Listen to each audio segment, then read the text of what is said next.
আসসালামু আলাইকুম। আজকে অনেকদিন পর আমাদের উলোর ঘর খুলেছিলাম। অর্থাৎ আমরা উলোর ঘর সিলগালা খোলার পরে আর কখনো আমরা খুলিনি।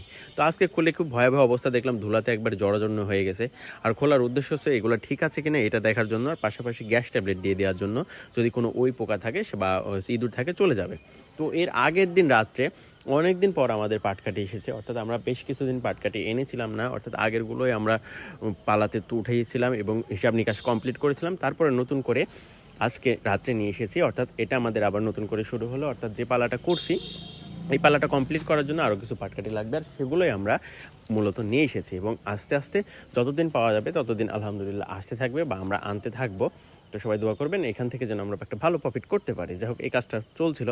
তো এরপরে ছোটো পিসি পাশে আমাদের অনেক হেল্প করেছে এবং তাদের হালকা পাতলা কিছু খাইয়ে দিয়েছি। আসলে খাওয়ানো লাগে না, এমনিতেই তারা আমাদের হেল্প করে এবং আমরা তাদের অনেক ভালোবাসি, তারাও আমাদের অনেক ভালোবাসে। তো সকালবেলাতে আমরা হাঁসের খামারে এসেছিলাম হাঁসের ডিম তুলতে। তো মজার ব্যাপার, আজকে অনেক একটা ছোটো ডিম পেয়েছিলাম, সেটা দেখে খুব হাসি পাইলাম। ছোটো বলতে অনেক ছোটো।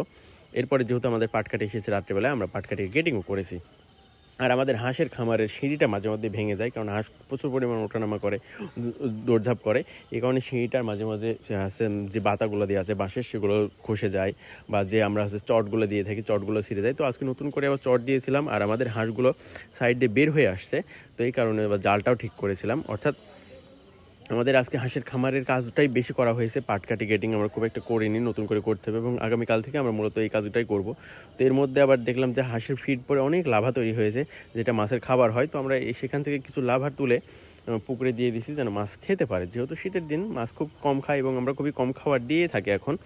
তো যাই হোক, তারপরে আমরা সেইখান থেকে আবার হাঁস বের হয়ে যাচ্ছিলো জালের ওই পারে, এই কারণে জালটা সুন্দর করে বাঁধার জন্য আজকে ব্যবস্থা করেছি। তো আজকের মতো এটুকুই, সবাই ভালো থাকবেন। আসসালামু আলাইকুম, আল্লাহ হাফিজ।